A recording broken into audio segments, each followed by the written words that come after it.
Ay ari na naman po ba ya ang makamasarap na merienda ang niluto ng inyong friend si Ella. Ang tawag ko po din sa niluto kong ari ay pinya pudding. At dahil nga po pinakabantayan ko aring maigi at baka po ba ya naman ay kainin ari ng daga. Ay nako po, sa awa naman ng Diyos ay hindi ari kinain.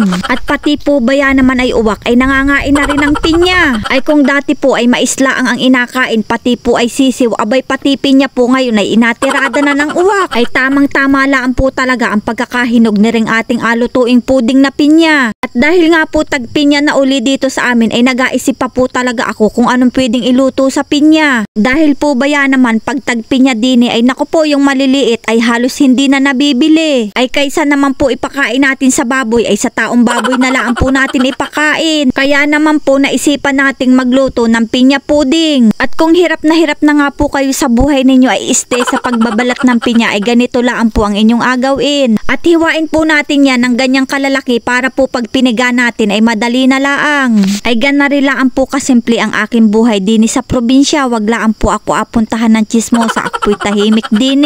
At pagkatapos nga po nating hiwa-hiwain yan ay atin naman po yung pigain. Ay kailangan po talagang pigang-piga para po talagang lumabas yung katas ng pinya. At dahil nga po 2 pirasong pinya yung ating binalatan dyan ay marami na rin po yung kanyang katas. At salain po natin yan para hindi po mapasama yung mga buong pinya. At lagyan na po natin yan ng 4 cups na cornstarch, 1 cup na asukal, 1 tablespoon po na food color at atin po yung halu-haluin.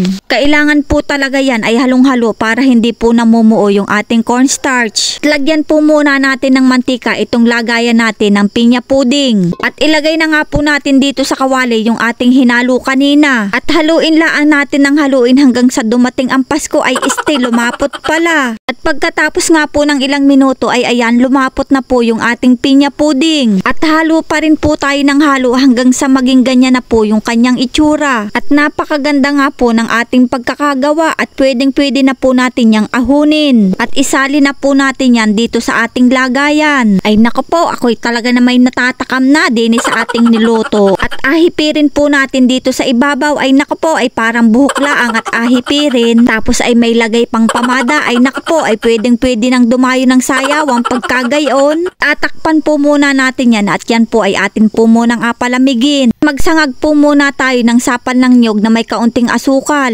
Habang inapalamig po muna natin yung ating pinya pudding. At pagkatapos nga po ng ilang minuto ay ayan naluto na po yung sapal ng niyog. At atin na po yung ahunin. At pagkatapos nga po natin palamigin ng 1 oras yan ay pwede na po natin kainin yung ating pinya pudding. At lagyan na po natin ng sinangag nating kinayod na niyog. At damihan po natin ng lagay para po lalong mas masarap. At hiwain na po natin yung ating pinya pudding ay naku po ay pagkasarap na naman ng ating merienda. Pwede rin po ninyo itong gawing pantinda. Pwede po ninyo itong ibenta ng 5 piso ang isang slice. At ayan na nga po, tikman na natin ang Ella pinya pudding. Ay naku po ay itsura palaan talaga ay nakakatakam na. At para po lalong sumarap ay lagyan po uli natin ng sinangag na niyog. At ayan na nga po, tikman na natin ang Ella pinya pudding. Ay nako ay pagkasarap nga ni. Ilasang-lasa mo po talaga yung pinya at tamang-tama lang po talaga yung kanyang tamis. Ay napakasarap naman po talaga nitong pang merienda. Mga ka-friendsi, thank you for watching.